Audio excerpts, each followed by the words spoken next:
गणित के एक्शन पाई video lectures में आज हम एक नया चैप्टर गुणनखंडन एवं बीजीय व्यंजकों का भाग जिसे इंग्लिश में factorization and division of algebraic expression भी कहते हैं।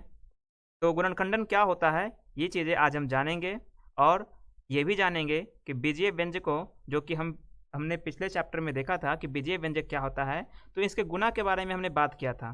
तो इनका हम भाग कैसे लगाते हैं, ये सारी चीज़ें जो है हम इस चैप्टर में, इस अध्याय में जानेंगे। तो चलिए शुरू करते हैं। तो बात कर रहे हैं गुणनखंडन की। गुणनखंडन जिसे इंग्लिश में कहते हैं फैक्टराइजेशन। फैक्टराइजेशन तो गुणनखंडन, इसके नाम से ही स्पष्ट है। गुणनखंडन का मतलब क्या हुआ? गुणन, गुणन प्लस खंडन। गुणन का मतलब क्या होता है? गुणन का मतलब होगा गुना, और खंडन का मतलब क्या हुआ? खंडन का मतलब हो गया टुकड़ा। ठीक है, या फिर तोड़ना भी आप इसको कह सकते हो। तोड़ना मतलब किसी भी संख्या को या किसी भी बीजीय व्यंजक को गुना के तौर पर, गुना के रूप में उनको तोड़ना। ठीक है, तो उनको दो या दो से अधिक भागों में हम तोड़ सकते हैं। तो इसी प्रक्रिया को क्या कहते हैं? गुणनखंडन कहते हैं। तो गुणनखंडन को अगर परिभाषित करना है तो हम इस तरह से कर सकते हैं कि गुणनखंडन एक ऐसी प्रक्रिया है जिसमें हम किसी संख्या या बीजीय व्यंजक को दो या दो से अधिक संख्याओं या बीजीय व्यंजक के गुणनफल के रूप में प्रकट करते हैं। जैसे कि अगर आप मान लीजिए कोई संख्या ले रहे हैं 15, ठीक है, तो 15 को हम कैसे लिख सकते हैं? तो हमने पिछले भाग में जो है, पिछले अध्याय में पढ़ा था कि किसी संख्या का हम अभाज्य गुणनखंड कैसे निकालते हैं। तो 15 का अगर आप अभाज्य गुणनखंड निकालें तो सबसे पहले हम छोटी संख्या से शुरुआत करते हैं। तो अगर 2 से देखते हैं, 2 से 15 मतलब 2 से 15 कटता है कि नहीं? तो 2 के पहाड़ा में, 2 के टेबल में 15 नहीं आता है, तो 2 से ये भाग नहीं लगेगा। बात करते हैं 3 की। 3 से 15 कटता है कि नहीं? तो 3 से 15 5 बार में कट जाता है। 5 का अगर देखते हैं तो 5 को 5 से भाग देते हैं तो 1 आता है। अब इसका क्या होगा? अब इसका भाग हम नहीं करेंगे। तो इसका अभाज्य गुणनखंड क्या होगा? 15 का अभाज्य गुणनखंड होगा 3 गुना 5। मतलब कि 15 को हम 3 गुना 5 के रूप में भी क्या कर सकते हैं? लिख सकते हैं। तो ये 3 और 5 ये क्या कहलाया? 15 का, ये 15 का कहलाएगा गुणनखंड। ठीक है, 15 का ये क्या कहलाएगा? गुणनखंड। ये दोनों 3 और 5 जो हैं, 3 और 5 जो है, ये दोनों कहलाएंगे गुणनखंड। और इस प्रक्रिया को, इस पूरे प्रक्रिया को जिसके द्वारा हम 15 को दो भागों में तोड़े हैं जो कि गुना के रूप में है, 3 और 5 यहाँ क्या है? गुना के रूप में है। तो इस प्रक्रिया को, जिससे कि हम किसी संख्या को दो या दो से अधिक भागों में तोड़ते हैं, उस पूरे प्रक्रिया को क्या कहते हैं? गुणनखंडन कहते हैं। तो ये तो हम एक संख्या का एग्जाम्पल लेके हम बात कर रहे थे। अगर हम बीजीय व्यंजक की बात करें तो बीजीय व्यंजक को भी जब हम दो या दो से अधिक भागों में तोड़ेंगे, वो भी गुना के रूप में, तो उस प्रक्रिया को भी क्या कहेंगे? गुणनखंडन कहेंगे। तो हम एक एग्जाम्पल ले लेते हैं। जैसे कि मान लीजिए अगर हमारे पास कोई बीजीय व्यंजक दिया हुआ है, कोई एक पदी बीजीय व्यंजक हम ले लेते हैं, जैसे कि 4xyz। मान लीजिए ये कोई बीजीय व्यंजक है, एक पदी बीजीय व्यंजक है। तो जो 4xyz है वो कैसे बना हुआ है? तो 4xyz का मतलब क्या होता है? 4 into x into Y into Z. मतलब कि यहाँ पर देख रहे हैं कि यहाँ 3 क्या है? चर हैं, और एक क्या है? संख्यांक है। ठीक है, सांख्यिकी गुणांक कह सकते हैं इसको। तो ये चारों जो राशि है, ये चारों जो चर और अचर का जो समूह है, ये क्या है? आपस में गुना के रूप में है। तो ये जो अलग अलग अगर इसको हम कहें, 4 एक्स वाई और जेड, इन चारों को अगर अलग अलग हम कहेंगे तो ये 4xyz जो एक साथ हैं, उनका ये गुणनखंड कहलाएंगे। ठीक है, और इस 4xyz को जिस प्रक्रिया से हम इस 4 into x into Y into Z के रूप में लिख रहे हैं, उस पूरे प्रक्रिया को क्या कहेंगे? गुणनखंडन कहेंगे, फैक्टराइजेशन कहेंगे। ठीक है, तो 4xyz को हम किस तौर पे लिख सकते हैं? 4 into x into Y into Z. तो इस तरह से हम 4xyz को हम 4 भाग में तोड़ दिए। ठीक है, और ये हर एक भाग इस पूरे 4xyz का क्या कहलाएगा? गुणनखंड कहलाएगा। एक और एग्जाम्पल हम लेके देखते हैं जिससे और ज़्यादा क्लियर होगा। जैसे मान लीजिए 4xy इंटू 3 प्लस जेड। ये कोई हमारा बीजीय व्यंजक दिया हुआ है, ठीक है। यहाँ पे देख रहे हैं कि यहाँ पे x और y एक साथ हैं और 3 प्लस जेड जो कि एक द्विपदी व्यंजक है। तो द्विपदी व्यंजक का इस 4xy जो एक पदी व्यंजक है उसके साथ गुणनफल है, ठीक है। तो इसको हम कैसे लिख सकते हैं, 4xy इंटू 3 प्लस जेड को कैसे लिख सकते हैं, 4 into x into Y into 3 plus Z, क्योंकि 3 प्लस जेड ये प्लस में है, ठीक है। तो ये तो इसको हम अलग अलग नहीं कर सकते हैं, लेकिन जो गुना में है उनको तो हम अलग अलग लिख सकते हैं। तो ये 4, ये x, ये y और ये 3 प्लस जेड, ये चारों जो हैं इस पूरा जो टर्म, इस पूरा जो बीजीय व्यंजक मैंने लिखा है इसके क्या कहलाएंगे, अलग अलग गुणनखंड कहलाएंगे। ये अलग अलग टुकड़ा है। इस 4xy इंटू 3 प्लस जेड को हमने 4 भागों में बांट दिया, 4 टुकड़ा कर दिया, और ये चारों टुकड़ा अलग अलग टुकड़ा जो है ये क्या कहलाएगा, इसका पूरे बीजीय व्यंजक का क्या कहलाएगा, गुणनखंड कहलाएगा। और इस पूरे प्रक्रिया को क्या कहते हैं, गुणनखंडन कहते हैं। उसी तरह से आप एक और एग्जाम्पल ले सकते हैं, थोड़ा सा और इसको कॉम्प्लिकेट करते हैं, थोड़ा सा और इसको डिफिकल्ट करते हैं क्वेश्चन को। अगर इस तरह से दिया हुआ है 12xy प्लस 4xyz, ठीक है, इस तरह से कोई बीजीय व्यंजक हमारे पास दिया हुआ है, जैसा दिख रहा है द्विपदी व्यंजक है ये, इसमें 2 पद हैं। इसका अगर मान लीजिए गुणनखंडन करना है, गुणनखंडन का मतलब क्या हुआ कि इस द्विपदी व्यंजक को क्या करना है, तोड़ना है, 2 या 2 से अधिक भागों में तोड़ना है। और वो सारे टुकड़ा, वो जो जितना भी टुकड़ा इसको हम करेंगे वो सारा टुकड़ा किस फॉर्म में होना चाहिए, किस रूप में होना चाहिए, गुना के रूप में होना चाहिए। तो यहाँ देखिए सबसे पहले तो इसमें हम ये देख लेते हैं कि इन दोनों पदों में कॉमन क्या चीज़ है। इसमें सांख्यिकी गुणांक 12 है और इसमें सांख्यिकी गुणांक 4 है। तो 12 को हम कैसे लिख सकते हैं, 4 गुना 3 लिख सकते हैं। 12 को हम लिख सकते हैं 4 गुना 3, और ये x है और ये y है, ठीक है। ये हमारा हो गया पहला पद, प्लस दूसरा पद क्या है हमारा, 4 है, एक्स वाई जेड है तो into x into Y into Z, ये हमारा हो गया दूसरा पद, ठीक है। तो अब ये देखिए कि इन दोनों पदों में क्या क्या कॉमन है। तो यहाँ पहले पद में भी 4 है, दूसरे पद में भी 4 है, जो कि गुना में है, ध्यान देना है गुना में है। तो यहाँ पर क्या करना है, 4 कॉमन ले लेना है, 2 4 में से एक 4 कॉमन ले लिया हमने। उसके बाद देखिए x पहले पद में भी है, दूसरे पद में भी है, तो x को भी कॉमन ले लिया, y पहले पद में भी है और दूसरे पद में भी है, तो y को भी कॉमन ले लिया। तो अब अंदर क्या बचेगा, ब्रैकेट के अंदर क्या बचेगा, 4 कॉमन हो गया, x कॉमन हो गया, y कॉमन हो गया, बचा क्या इसके अंदर, पहले पद में बच गया 3, बीच में प्लस का साइन है तो प्लस का साइन लिखेंगे, और जो दूसरा पद है उसमें मिलाइए, 4 कॉमन हो गया, x कॉमन हो गया, y कॉमन हो गया, बचा क्या इसमें z, तो दूसरे पद में बच गया केवल z। इस तरह से 12xy प्लस 4xyz जो 2 पदी व्यंजक था उसको हमने अलग अलग टुकड़ों में बांट दिया। अब ये कैसा लिखाएगा, 4xy इंटू 3 प्लस जेड, ठीक है।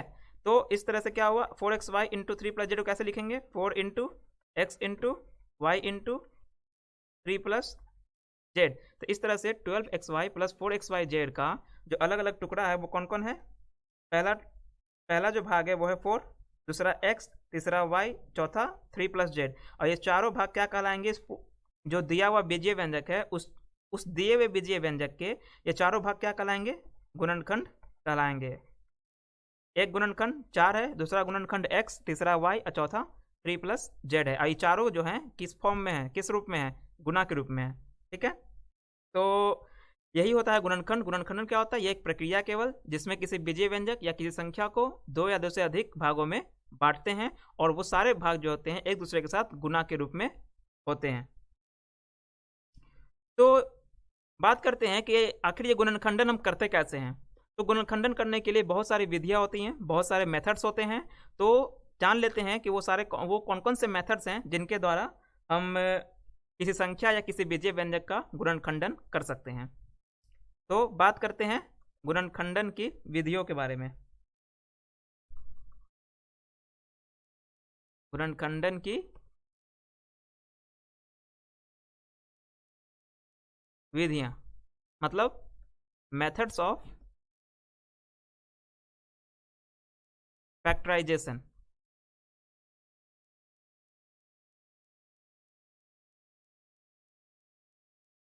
ठीक है। तो जो पहली विधि है, जो पहला मेथड है, वो है सार्व गुणनखंडन की विधि। सार्व गुणनखंडन की विधि, जिसे इंग्लिश में कहते हैं methods of common factorization. Methods of common factorization. इसमें क्या होता है कि इसमें हम क्या करते हैं कि जो भी बीजीय व्यंजक हमारे दिए हुए होते हैं, उनके हर एक पदों में हम कॉमन टर्म्स ढूंढते हैं, कॉमन चर ढूंढते हैं या कॉमन अचर ढूंढते हैं। ठीक है, कॉमन का मतलब कि जो दोनों पदों में मौजूद हो, जो संख्या दोनों पदों में मौजूद हो, या जो चर दोनों पदों में मौजूद हो, या दो से अधिक पदों में मौजूद हो, तो वो कहलाते हैं कॉमन टर्म। जैसे कि अगर मैं 4xy और 3yz लिखूं, तो 4xy या 3yz में कॉमन क्या है? कॉमन का मतलब हुआ कि कोई चीज़ ऐसी है जो दोनों में होनी चाहिए। जैसे कि अगर मान लीजिए मैं भी फुटबॉल खेलता हूँ और आप भी फुटबॉल खेलते हैं, तो हम दोनों में कॉमन बात क्या है कि हम दोनों फुटबॉल खेलते हैं। ठीक है, तो ये होता है कॉमन, जो कि दोनों में मौजूद होनी चाहिए। तो यहाँ पे भी 4xy और 3yz में क्या है? यहाँ पे 4x है, लेकिन इसमें 4 और x नहीं है। यहाँ पे y है और इसमें y है, मतलब कि ये y क्या है? दोनों में कॉमन है। तो इसलिए हम सार गुणनखंडन की जो विधि होती है, उसमें हमें यही करना होता है कि हमें पदों में कॉमन चीज़ें ढूंढनी होती हैं कि कॉमन क्या है, हर एक पदों में कॉमन क्या है। हम एग्जाम्पल से देख लेते हैं। जैसे कि एक एग्जाम्पल हम ले रहे हैं 6x + 9। ठीक है, तो 6x + 9 ये दो पदी व्यंजक हैं, इसमें दो पद हैं, तो इसमें क्या कॉमन है? तो पहला पद हम देख रहे हैं कि उसमें एक चर है x, दूसरा पद देख रहे हैं उसमें कोई चर नहीं है। तो चरों में तो कॉमन अब नहीं ले सकते हैं, तो अब क्या कॉमन ले सकते हैं? तो हम गुणांकों में कॉमन ले सकते हैं। तो क्या गुणांक में कोई कॉमन है? यहाँ पे 6 लिखा हुआ है, यहाँ पे 9 लिखा हुआ है, 6 और 9 तो अलग अलग होता है। तो ऐसी स्थिति में क्या करते हैं कि जो गुणांक दिए हुए हैं उनका रफ में हम क्या करते हैं, अभाज्य गुणनखंड निकाल लेते हैं। अगर आपका ज़्यादा प्रैक्टिस है इसके ऊपर, तो आप आराम से इसमें पता कर सकते हैं कि क्या कॉमन संख्या जो है, क्या कॉमन नंबर हो सकता है। लेकिन अगर आपका प्रैक्टिस नहीं है इसके ऊपर, तो आप क्या करेंगे, रफ में इसको फैक्टराइज कर लीजिए, रफ में इसका प्राइम फैक्टर्स निकाल लीजिए, मतलब कि अभाज्य गुणनखंड निकाल लीजिए। तो 6 का अभाज्य गुणनखंड क्या होगा? 2 3। तो 6 का जो अभाज्य गुणनखंड होगा वो होगा 2 × 3। और 9 का अभाज्य गुणनखंड क्या होगा? 3 × 3। 9 का अभाज्य गुणनखंड क्या है? 3 × 3। अब बताइए 6 और 9 को हम कैसे लिख सकते हैं? 2 × 3 × x + 3 × 3। अब दोनों पदों में क्या कोई कॉमन दिख रहा है? बिल्कुल दिख रहा है। जो पहला पद है उसमें भी 3 है और जो दूसरा पद है उसमें भी एक 3 है। तो एक 3 क्या करेंगे, दोनों में कॉमन कर लिए, इंटू बाकी क्या, हम इंटू क्यों दे रहे हैं यहाँ पर? क्योंकि ये दोनों गुना में है ना, इसलिए यहाँ पर इंटू दे रहे हैं। तो 3 इसमें कॉमन ले लिए, तो अंदर क्या बचेगा? इसके अंदर 2x, और इसमें से एक 3 कॉमन ले लिए तो अंदर क्या बचेगा? केवल 3। तो इस तरह से जो है 6x + 9 को हम लिख सकते हैं 3 × 2x + 3। अब जो 2x + 3 है, इसमें कोई भी कॉमन चीज़ नहीं है, तो क्या करेंगे, इसको इसी फॉर्म में छोड़ देंगे, इसी रूप में छोड़ देंगे। तो यहाँ पर 6x + 9 को हम लिख दिए 3 × 2x + 3। इस तरह से 3 और 2x + 3 ये दो जो है हमें क्या मिल गया? 6x + 9 का दो गुणनखंड मिल गया, जो कि गुना के रूप में है। यहाँ पे मैंने गुना नहीं दिखाया है, यहाँ पे 3 के बाद डायरेक्ट ब्रैकेट स्टार्ट किया है। तो डायरेक्ट ब्रैकेट अगर स्टार्ट हो जाए, समझ लेना है कि वो गुना में है। ठीक है, जरूरी नहीं कि हम यहाँ गुना दिखाएं यहाँ पर। ठीक है, तो एक और एग्जांपल ले लेते हैं जिससे और भी ये क्लियर होगा।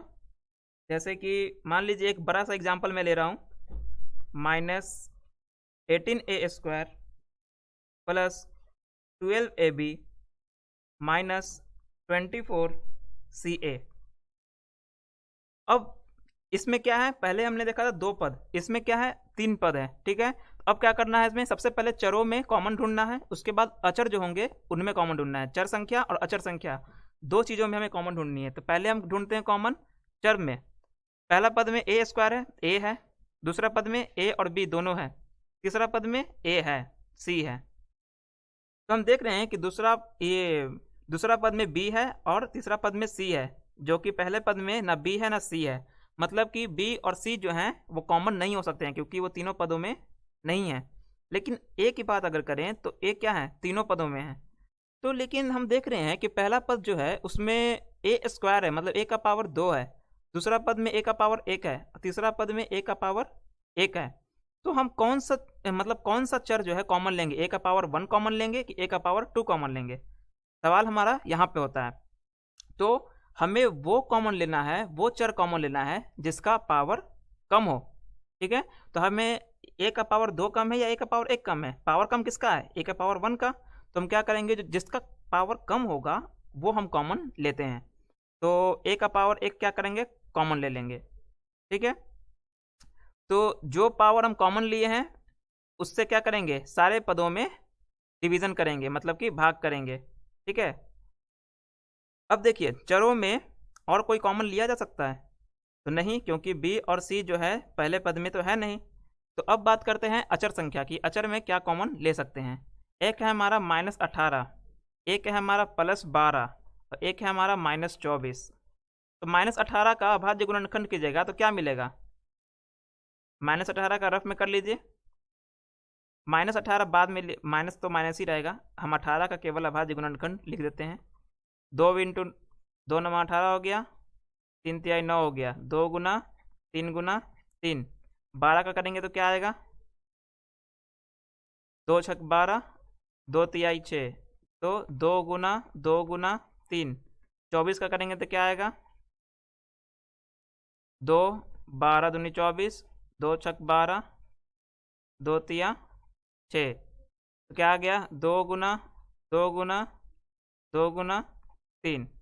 ठीक है, तो इस तरह से हमने रफ में ये सारा चीज़ निकाल लिया। अब 18, 24 और 12 इन तीनों में जो है कॉमन संख्या ढूंढिए, कॉमन नंबर ढूंढिए, कौन कौन सा कॉमन है। तो इसमें देख रहे हैं 18 में 2 3 3 है, मतलब एक 2 है और 2 बार 3 है। 12 में 2 बार 3 है, 1 बार 3 है। और 24 में 3 बार 2 है और 1 बार 3 है। ठीक है, तो इसमें क्या क्या कॉमन हो जाएगा, ये कॉमन हो जाएगा, एक 2 हो जाएगा कॉमन और एक 3 कॉमन हो जाएगा। ठीक है, इसमें एक 3 है लेकिन इसमें और एक्स्ट्रा 3 नहीं है, सेकंड वाले में, थर्ड वाले में एक्स्ट्रा 3 नहीं है, तो कॉमन अब नहीं हो पाएगा। तो कॉमन क्या क्या हुआ हमारा, 2 3, ये कॉमन हुआ। अब जो भी संख्या कॉमन लिए हैं उस संख्या से क्या करना है, जो गुणांक लिए हैं गुणांक को गुणांक में भाग करना है और चर को चर में भाग करना है। तो गुणांक कितना है, 3 गुना 2, 3 गुना 2 कितना होता है, 6।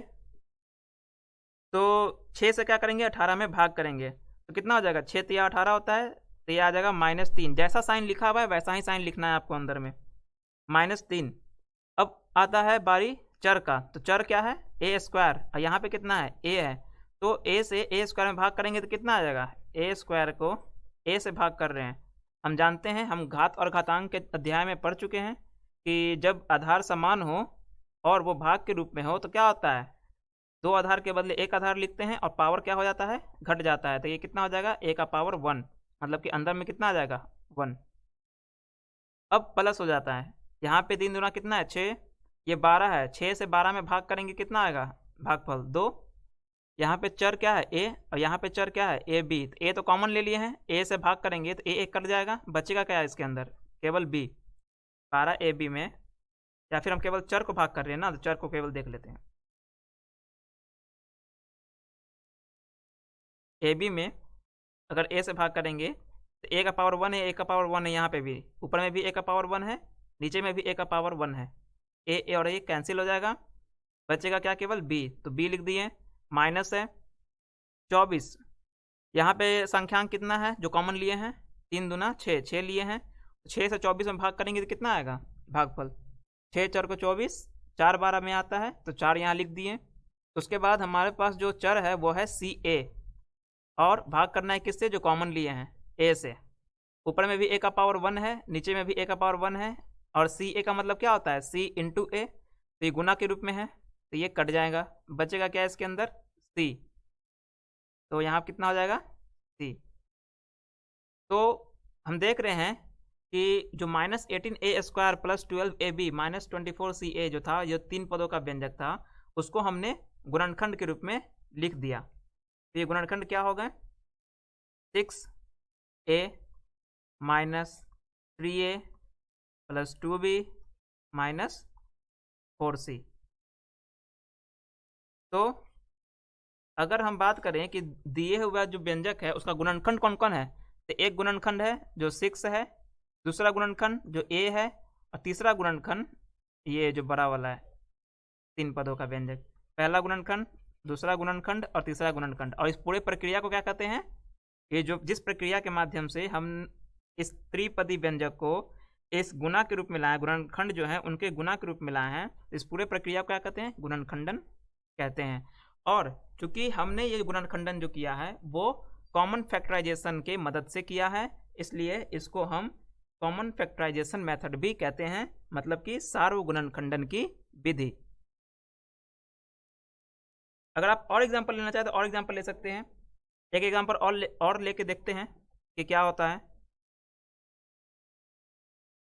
जैसे है xy plus 56 minus 7y minus 8x। इस बार हमने 4 पदों का व्यंजक लिया है। देखते हैं इसमें इसको हम गुणनखंड कैसे, इसका गुणनखंड हम कैसे निकालते हैं ये देख लेते हैं। तो हम किस मेथड से निकाल रहे हैं, किस विधि से निकाल रहे हैं? तो सार्वगुणनखंड मतलब कि कॉमन फैक्टराइजेशन की मदद से, कॉमन टर्म्स हम ले रहे हैं, ठीक है, कॉमन फैक्टराइजेशन मेथड यूज कर रहे हैं। तो जाहिर सी बात है इसमें हम क्या करना पड़ेगा? कॉमन टर्म्स ढूंढने होंगे, ठीक है, कॉमन नंबर्स या कॉमन चर हैं वो ढूंढना होगा। तो सबसे पहले तो आप चर ढूंढिए कि चर कॉमन है कि नहीं। तो हम यहाँ देख रहे हैं कि चारों पदों में चर जो है कॉमन नहीं है। पहले पद में एक्स वाई है, दूसरे पद में कोई चर नहीं है, तीसरे पद में केवल वाई है, और चौथे पद में एक्स है, केवल वाई नहीं है। तो इसका मतलब ये हुआ कि हम चारों पदों में कॉमन हम एक साथ नहीं ले सकते हैं। मतलब कि या तो दो जो पद हैं उनको एक साथ ले सकते हैं, या फिर 3 पदों को एक साथ ले सकते हैं। तो ये बात ध्यान रखना है कि अगर हमारे पास 4 पदों का कोई व्यंजक दिया हुआ है तो और उसका अगर फैक्टराइजेशन निकालना है, गुणनखंडन निकालना है, तो उसमें हम क्या करते हैं कि 2-2 पद लेकर के हम चलते हैं, 2-2 पदों को हम सेलेक्ट करते हैं और उनमें कॉमन टर्म्स ढूंढते हैं। तो कोई भी 2 पद आप सेलेक्ट कर लीजिए, ठीक है। जैसे कि हम ले लेते हैं, मान लीजिए XY और 7y, और एक ले लेते हैं 2 पद 56 और 8x। तो हम इसको ऐसे भी लिख सकते हैं XY minus 7y plus 56 minus 8x। हम XY और 56 एक साथ क्यों नहीं लिए? इसलिए नहीं लिए क्योंकि 56 में कोई चर है ही नहीं। लेकिन जब XY और 7y लेते हैं तो कम से कम इन दोनों में एक चीज़ तो कॉमन है कि एक चर इसमें y है और इसमें भी एक चर y है, तो इसलिए हम इन दोनों को कॉमन लिए। या फिर आप XY को 8x के साथ भी ले सकते हैं और 56 को 7y के साथ ले सकते हैं, ठीक है। तो हमें वो सारे पद देखने हैं जिसमें कोई कॉमन हम ले सकते हैं, क्योंकि हम अभी कॉमन फैक्टराइजेशन मेथड यूज कर रहे हैं। तो अब यहाँ देखिए XY और 7y में कॉमन क्या है? y है। XY का मतलब क्या होता है? x इंटू वाई, और 7y का मतलब 7 इंटू वाई। तो अगर चर की बात करें तो चर क्या कॉमन हो जाएगा इसमें? y। अब XY में y से भाग करेंगे तो क्या मिलेगा? x।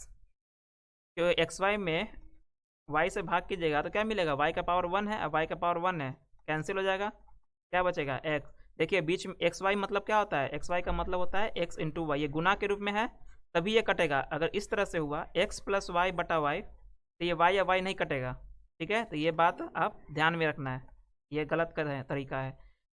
अगर ये x और y गुना के रूप में तभी ये y कटेगा। अब बीच में माइनस है तो माइनस लिखिए। अब है 7y, तो y से अगर हम कॉमन चूंकि ले लिए ना तो अंदर कितना बचेगा? केवल गुणांक -7 प्लस 56 का अगर अभाज्य गुणनखंड करें तो क्या हो जाएगा? 56 का अभाज्य गुणनखंड करें तो 2 28 हो जाएगा, 14 हो जाएगा और 7 हो जाएगा। 8 का अगर अभाज्य गुणनखंड करें तो 2 4 और 2 हो जाएगा।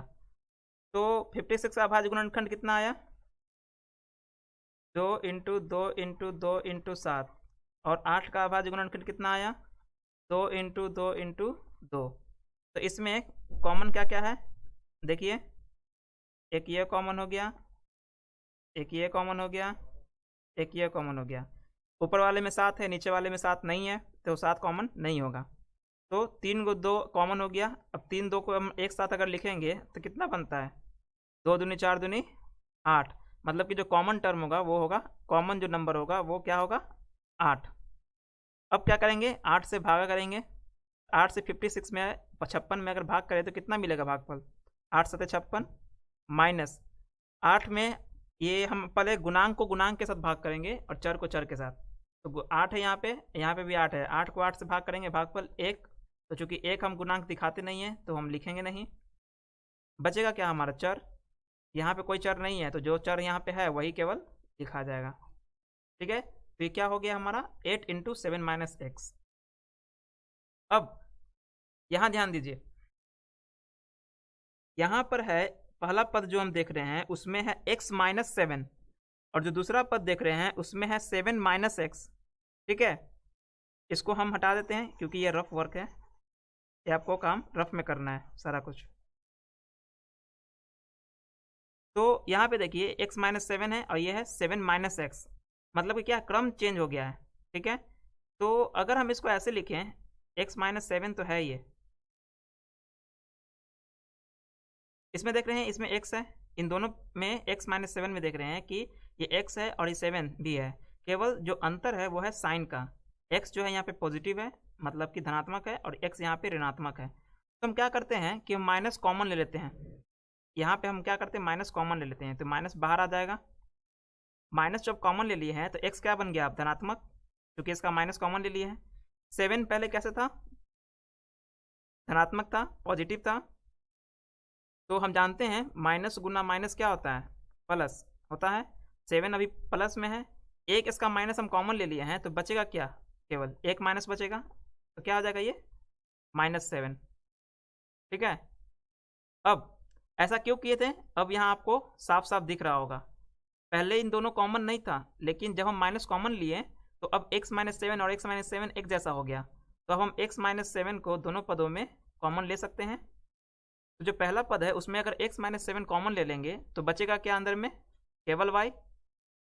और दूसरा पद में x माइनस 7 जब कॉमन ले लिए तो बचेगा क्या? केवल 8। तो ये हमारा क्या हो गया? ये जो पूरा अगर हम इसको ऐसे लिखेंगे, x minus 7 into y minus 8, तो इस तरह से x y plus 56 minus 7y minus 8x, ये जो बड़ा सा व्यंजक आपको दिख रहा है 4 पदों वाला, इसको हमने क्या किया? इसका फैक्टराइज किया, मतलब गुणनखंडन निकाला। किस विधि से? सार गुणनखंड की विधि से, कॉमन फैक्टराइजेशन मेथड से। और हमें क्या मिला? x minus 7 into y minus 8। तो इस तरह से जो x माइनस 7 और y माइनस 8 है, ये उस पूरे दिए हुए व्यंजक का क्या कहलाएगा? गुणनखंड कहलाएगा। तो इस तरह से जो है सार गुणनखंड विधि की मदद से हम किसी बीजीय व्यंजक का गुणनखंड निकाल सकते हैं। बात करते हैं दूसरे मेथड की। दूसरा मेथड जो कि है पदों के पुनर्विन्यास की विधि। पदों के पुनर्विन्यास की विधि। इस मेथड को इंग्लिश में अगर कहा जाए तो ये जो होता है वो रीअरेंजमेंट मेथड होता है। मतलब इसमें हम क्या करते हैं कि पदों को व्यवस्थित करते हैं। ठीक है, एक क्रम में व्यवस्थित करते हैं, एक रीअरेंजमेंट करते हैं पदों का। वो कैसे करते हैं हम एग्जाम्पल से समझते हैं।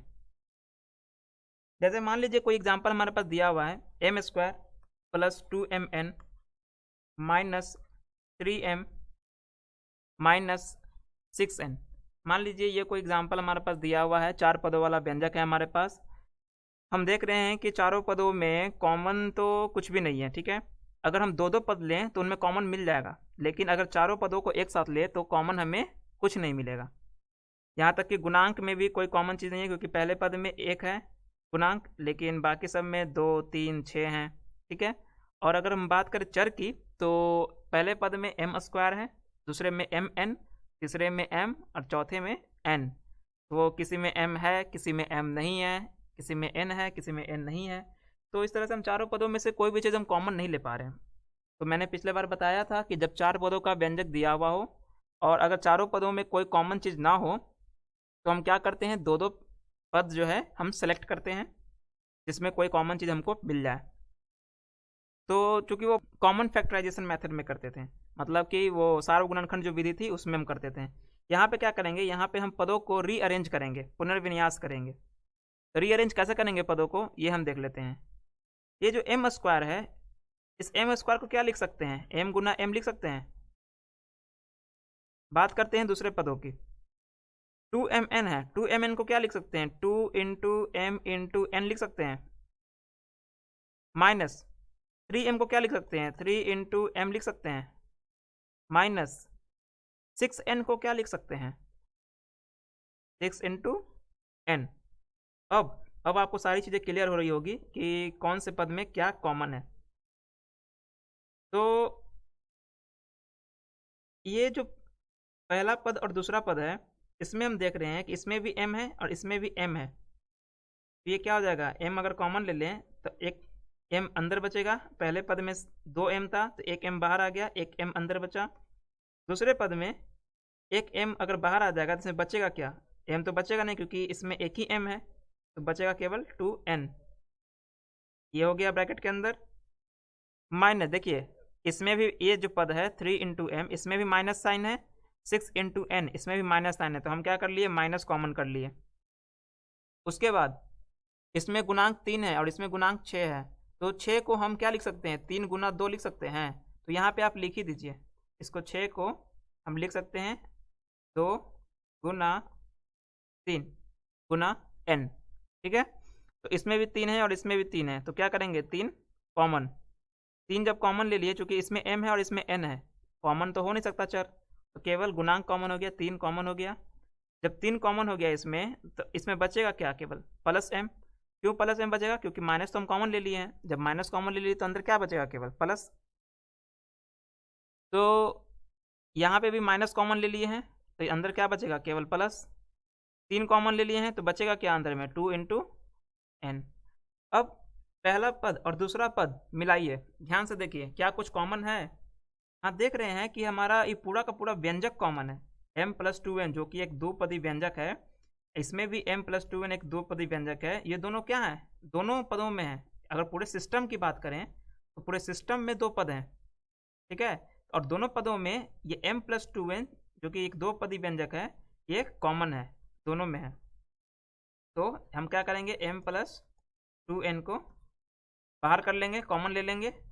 m + 2n से अगर पहले पद में भाग करेंगे तो ये तो कट जाएगा, ठीक है, क्योंकि हम जानते हैं कि जब आधार समान हो तो पावर क्या हो जाता है, और भाग अगर कर रहे हो तो पावर क्या हो जाता है, घट जाता है।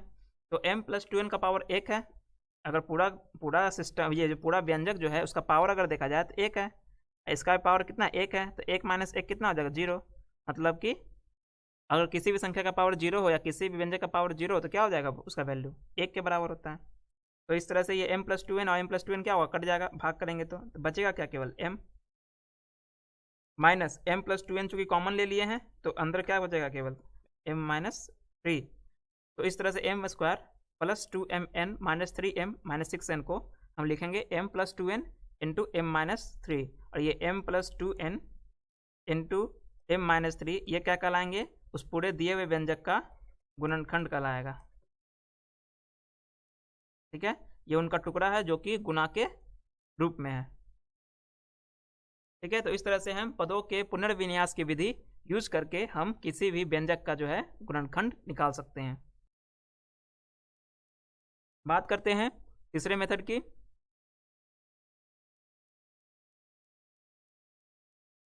मानक सर्वसमीका द्वारा भी हम गुणनखंड निकाल सकते हैं। मानक सर्वसमीका, जो कि हम बीजीय व्यंजक में पढ़े थे कि मानक सर्वसमीका क्या होता है।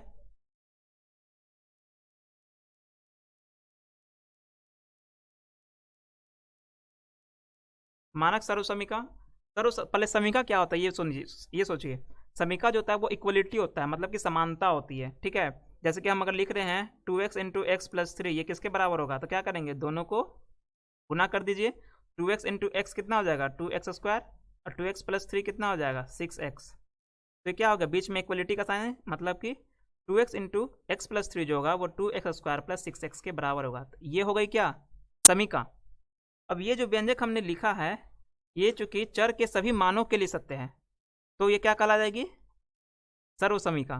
ठीक है, अगर चर के किसी खास वैल्यू के लिए, किसी खास मान के लिए अगर ये सत्य है तो वो सर्वसमीका नहीं कहलाएगी। लेकिन अगर चर का कोई भी वैल्यू रखिए, कोई भी मान रखिए, और अगर left hand side right hand side दोनों बराबर आता है, तो हम कहते हैं कि वो जो हमने समीका लिखी है वो क्या है? सर्वसमीका। मानक सर्वसमीका क्या होता है? मानक सर्वसमीका जिसे हम बीजीय गणित में हमेशा यूज करते हैं, जो कि जनरली यूज हो ही जाता है, मतलब हर जगह यूज हो जाता है, तो वैसे समीका को कहते हैं मानक सर्वसमीका, जिसे कि हमेशा हमें याद रखना चाहिए, क्योंकि वह गणित में कहीं भी कभी भी ज़रूरत पड़ सकता है। तो ये चीज़ें आपको हमेशा ध्यान में रखनी है। तो अब मानक सर्वसमीका का यूज करके हम क्या करेंगे? किसी बीजीय व्यंजक का गुणनखंडन निकालेंगे। क्योंकि हमने बीजीय व्यंजक में जो है मानक सर्वसमीका, कुछ मानक सर्वसमीका के बारे में बात किया था, जैसे कि हाँ देख लेते हैं। हमने देखा था कि a प्लस बी का स्क्वायर क्या होता था? A square plus 2ab plus B square. उसके बाद हमने देखा था कि a माइनस बी का होल स्क्वायर क्या होता है? A square minus 2ab plus B square. उसके बाद हमने देखा था कि A square minus B square बराबर क्या होता है? A plus B into A minus B. तो ये जो सर्वसमीका हम देख रहे हैं, 1, 2 और 3, ये 3 सर्वसमीका हमने जो है बीजीय व्यंजक में पढ़ा था। मानक सर्वसमीका जिसको इंग्लिश में हम स्टैंडर्ड आइडेंटिटीज भी कहते हैं। ठीक है, तो ये जो सर्वसमीका हमने पढ़ा था, इसका यूज करके हम क्या कर सकते हैं? किसी बीजीय व्यंजक का गुणनखंडन भी निकाल सकते हैं। कैसे? एग्जाम्पल में देख लेते हैं। जैसे मान लीजिए हमारे पास कोई एग्जाम्पल है 9a square minus B square, 9a square minus B square. तब सोचिए कि ये जो हमने लिखा है बीजीय व्यंजक 9a square minus B square, ये कौन से सर्वसमीका में आ रहा है? 1 नंबर में, 2 नंबर में या 3 नंबर में? तो हम देख रहे हैं कि ये कहीं ना कहीं ए स्क्वायर माइनस बी स्क्वायर के फॉर्म में दिख रहा है, A square minus B square. लेकिन अभी भी ये ए स्क्वायर माइनस बी स्क्वायर के फॉर्म में नहीं है। क्यों? क्योंकि यहाँ पे 9 है और 9a स्क्वायर है, मतलब कि 9 जो है स्क्वायर के रूप में नहीं है यहाँ पे। तो क्या करना पड़ेगा? पहले जो हमारा ए स्क्वायर के साथ गुणांक है, पहले इस गुणांक को क्या करना पड़ेगा? स्क्वायर में बदलना पड़ेगा। तो 9 जो होता है वो किसका स्क्वायर होता है? 3 का स्क्वायर होता है। तो ये क्या हो जाएगा? 3 का स्क्वायर ए स्क्वायर माइनस बी स्क्वायर। तो पहले तो आप इसको क्या कीजिए? रीअरेंज कीजिए, मतलब कि इसको पहले आप इस मानक सर्वसमीका के रूप में लाइए। ठीक है, जो हमारे पास ए स्क्वायर माइनस बी स्क्वायर है, इस रूप में पहले लेके आइए। तो 9a square minus B square है, तो इस पहले 9a स्क्वायर को हम क्या लिख सकते हैं? 3 स्क्वायर इंटू ए स्क्वायर। हमने घात और घातांक के अध्याय में पढ़ा था कि अगर हमारे पास आधार समान है, जैसे कि हम यहाँ a की जगह पे कोई और चर ले लेते हैं ताकि कन्फ्यूजन ना हो। जैसे कि अगर x है और ये क्या है हमारा y, x का पावर n है और y का पावर n है। क्योंकि हमारा आधार क्या है? अलग अलग है, लेकिन पावर क्या है? सेम है, और दोनों क्या है? गुना में। तो क्या हो जाएगा? जब पावर हमारा सेम हो, आधार अलग अलग हो, तो वो आधार आपस में गुना हो जाते हैं, और पावर जो कॉमन है वो एक पावर यहाँ पे चढ़ जाता है, मतलब कि पावर क्या हो जाएगा? n। उसी तरह से यहाँ पे भी होगा, 3 स्क्वायर और ए स्क्वायर है, तो ये क्या हो जाएगा? 3a का होल स्क्वायर और माइनस बी स्क्वायर। अब ये क्या हो गया? ए स्क्वायर माइनस बी स्क्वायर के रूप में आ गया। यहाँ पे जो a का काम कर रहा है, ये पूरा का पूरा 3a, ये जो 3a दिख रहा है, ये जो 3a दिख रहा है, ये पूरा का पूरा a का काम कर रहा है, और ये b दिख रहा है, ये पूरा का पूरा b का काम कर रहा है। यहाँ a का मतलब ये नहीं समझना है कि ये केवल हम इस a की बात कर रहे हैं, ये इस a की बात नहीं कर रहे हैं। यहाँ जो भी संख्या होगी या जो भी व्यंजक होगा, संख्या नहीं व्यंजक, यहाँ जो भी व्यंजक होगा उस व्यंजक की बात कर रहे हैं।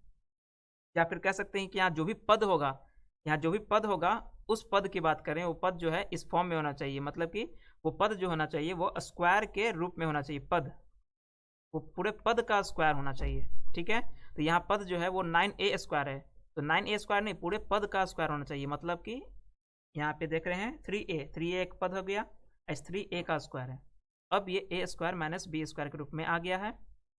तो a square minus B square बराबर क्या जानते हैं? a plus B into A minus B. तो a का काम कौन कर रहा है यहाँ पे? 3a, अब प्लस b का काम कौन कर रहा है? b। और ए का काम कौन कर रहा है, 3a, और माइनस के का हो गया b, मतलब कि 9a² माइनस b² को हमने तोड़ दिया दो भागों में, 3a plus B into 3a minus b. इस तरह से इस बीजीय व्यंजक को हमने दो गुणनखंडन में तोड़ दिया। ठीक है, दो गुणनखंड इसका निकाल लिया, एक है 3a प्लस बी और एक है 3a माइनस बी, जो कि गुणा के रूप में है। दूसरा एग्जाम्पल देख लेते हैं। जैसे कि मान लीजिए कोई है 9x² प्लस 12x प्लस 4, ये है। ठीक है, तो हमने अभी 3 मानक सरल समीकरण के बारे में पढ़ा था, तो उन तीनों में से कोई है कि नहीं, पहले हम इसको चेक कर लेते हैं कि उन तीनों सरल समीकरण में से कोई मिलता है कि नहीं मिलता है। तो पहले आप इसको क्या कीजिए, अरेंज कीजिए। अरेंज कैसे करना है, तो पहले हम देखते हैं कि इन तीनों में कोई चीज़ कॉमन है कि नहीं। 9, 12 और 4, इन तीनों में कोई भी चीज़ कॉमन नहीं है। ठीक है, एक में चर है तो एक में चर नहीं है, तो कोई चीज़ कॉमन नहीं है। अब क्या करते हैं, इसको अरेंज करने की कोशिश करते हैं। अरेंज करने की कोशिश करते हैं तो 9 को कैसे लिखेंगे, 9 को लिखेंगे 3², ये x²। हमें हमेशा कोशिश करना है कि उसको हम मानक सरल समीकरण के रूप में लेके आएँ। जैसे कि पिछले स्लाइड में आप देखिए, यहाँ पर है a² plus 2ab plus b² और a² minus 2ab plus b², ये भी 3 पद हैं इसमें, और हम जो एग्जाम्पल ले रहे हैं उसमें भी 3 पद हैं। तो हम कोशिश करके देखते हैं कि ये इस पद में आ रहे हैं कि नहीं आ रहे हैं, क्योंकि हम देख रहे हैं कि जो हमने यहाँ पे एग्जाम्पल लिया है उसमें कहीं भी माइनस नहीं है। तो ये तो साफ हो गया कि हमको इस पद में तो कभी भी हम नहीं बदल पाएंगे। ये a² माइनस b² है, मतलब कि इस पद में भी कभी नहीं बदल पाएंगे। तो बचा कौन, ये जो पहला है, उसमें देखते हैं कि उसमें बदल पाते हैं कि नहीं। तो पहले तो इसको अरेंज कीजिए। यहाँ पे क्या है, हमको देखना है a², मतलब पूरे पद का स्क्वायर होना चाहिए। यहाँ पे पूरे पद का स्क्वायर होता है, ये देख लेते हैं। 9 को लिख दिया हमने 3² x² प्लस, अभी दूसरे पद में हाथ मत लगाइए, अभी तीसरे पद की बात कीजिए। क्यों, क्योंकि यहाँ पे हमें पता करना है कि b जो है कौन है। ठीक है, वहाँ पे तो पूरा का पूरा संख्या दिया हुआ है ना, 4 पूरा पूरा संख्या दिया हुआ है, जो कि स्क्वायर के फॉर्म में अभी नहीं है। तो हमें b पता करना है, क्योंकि यहाँ पे b का स्क्वायर चाहिए। तो यहाँ पे b क्या है, पहले b पता कीजिए। तो 4 जो होता है वो किस संख्या का वर्ग होता है, 2 का वर्ग होता है 4। तो अब हमें पता चल गया कि b का काम कौन कर रहा है, b का काम कर रहा है यहाँ पे 2। a का काम कौन कर रहा है यहाँ पे, तो a का काम के लिए हमको क्या करना पड़ेगा, पूरे पद का स्क्वायर चाहिए हमको। तो 3² x² को यहाँ पे हम 3² जो x² है, इसको हम कैसे लिख सकते हैं, 3x का होल स्क्वायर। तो यहाँ पे a का काम कौन करेगा, a का काम कौन करेगा, 3x। अब यहाँ पे देखिए कि वहाँ पे था 2ab, 2 इंटू 3x इंटू 2। अब इसको गुना करके देखिए तो क्या 12x आता है, 2 तिहाई 6, 6 दूनी 12। चलिए गुणांक तो मिल गया, एक x है, इसमें भी एक x है। चलिए ये तो मिल गया, मतलब कि ये जो है वो a² plus 2ab plus b² के रूप में दिया हुआ है हमारा क्वेश्चन। मतलब कि इसको हम लिख सकते हैं क्या, a प्लस बी के होल स्क्वायर में लिख सकते हैं। तो 9x² प्लस 12x प्लस 4 को हम कैसे लिख सकते हैं, 3x प्लस 2 का होल स्क्वायर। क्यों, क्योंकि यहाँ पे a का काम 3x कर रहा है, तो b का काम 2 कर रहा है। तो हो गया हमारा 3x प्लस 2 का होल स्क्वायर। क्लियर है, 3x प्लस 2 का होल स्क्वायर का मतलब क्या होता है, 3x plus 2 into 3x plus 2। ये सारी चीज़ें हमने वर्ग वाले अध्याय में पढ़ी थी, जिसमें वर्ग और वर्गमूल था। तो 3x प्लस 2 और 3x प्लस 2, इस तरह से दो गुणनखंड हमको मिल गया इस पूरे त्रिपदी व्यंजक का। और किसका यूज करके, तो मानक सरल समीकरण का यूज करके। तीसरा जो है, अगर मान लीजिए यहाँ पर 12x प्लस 12x यहाँ पे दिया हुआ है, मान लीजिए प्लस 12x ना हो करके ये होता माइनस 12x, तो कोई प्रॉब्लम नहीं था। क्या होता है, ये 3x का होल स्क्वायर माइनस, माइनस की जगह पे माइनस ही रहता, 2 इंटू 3x इंटू 2 और प्लस 2²। ये क्या होता, यहाँ पे क्या था, a प्लस बी का होल स्क्वायर। अगर a² minus 2ab plus b² दिया हुआ रहता, तो इसका ये जो होता है वो किसका फॉर्म होता है, ये कि a माइनस बी के स्क्वायर के बराबर होता है। तो यहाँ पे क्या आता है, a का काम कौन कर रहा है, 3x और b का काम कौन कर रहा है 2, ये हो जाता 3x माइनस 2 का होल स्क्वायर। और 3x माइनस 2 के होल स्क्वायर को हम कैसे लिखते हैं 3x minus 2 into 3x minus 2। इस तरह से हमें 9x square minus 12x plus 4 का गुणनखंड क्या क्या मिला 3x माइनस 2 और 3x माइनस 2। तो इस तरह से जो है मानक सर्व समीकरण का यूज करके हम किसी भी विजय व्यंजक का गुणनखंड निकाल सकते हैं। तो आइए जान लेते हैं कि आज हमने क्या क्या सीखा। हमने जाना कि गुणनखंड क्या होता है, ठीक है, गुणनखंड क्या होता है, किसी संख्या का गुणनखंड, किसी विजय व्यंजक का गुणनखंड क्या होता है, गुणनखंडन का मतलब क्या होता है, ये भी हमने जाना। गुणनखंडन क्या है, एक प्रक्रिया है जिसमें हम क्या करते हैं किसी संख्या या किसी विजय व्यंजक को 2 या 2 से अधिक भागों में तोड़ते हैं और वो सारे टुकड़े जो होते हैं वो गुणा के रूप में होते हैं। गुणनखंडन और गुणनखंड दोनों अलग अलग चीज़ है। गुणनखंड जो क्या होता है वो टुकड़ा होता है और गुणनखंडन एक प्रक्रिया होती है जिस प्रक्रिया से वो टुकड़ा जो है हम वो जो खंड है वो जो टुकड़ा है वो जो हिस्सा है वो हम प्राप्त करते हैं। उसके बाद हमने जाना कि गुणनखंडन करने के लिए हम कौन कौन सी विधि अपनाते हैं।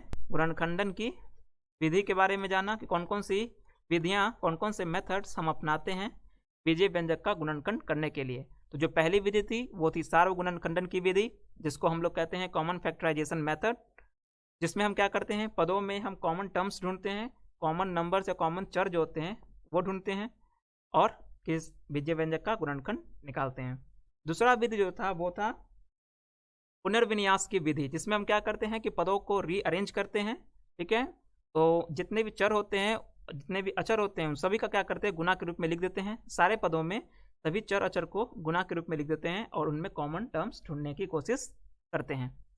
तीसरा मानक सर्व समीकरण जिसमें हम क्या करते हैं ये हमारा स्टैंडर्ड आइडेंटिटीज होता है जिसे हमें याद रखना काफ़ी ज़रूरी होता है। और ये सर्व समीकरण जो हम विजय व्यंजक में भी देखे थे तो ये क्या होता है इसमें चर का जितना भी मान रखते हैं उस सभी मान के लिए ये हमेशा सत्य होता है मानक सर्व समीकरण। तो मानक सर्व समीकरण का यूज करके हम किसी भी विजय व्यंजक का गुणनखंड जो है आराम से निकाल सकते हैं बशर्ते कि वो मानक सर्व समीकरण हमें याद होना चाहिए, ठीक है। तो आज के लिए बस इतना ही, मिलते हैं एक्शन पाई के अगले सेशन में कुछ नई जानकारियों के साथ। धन्यवाद।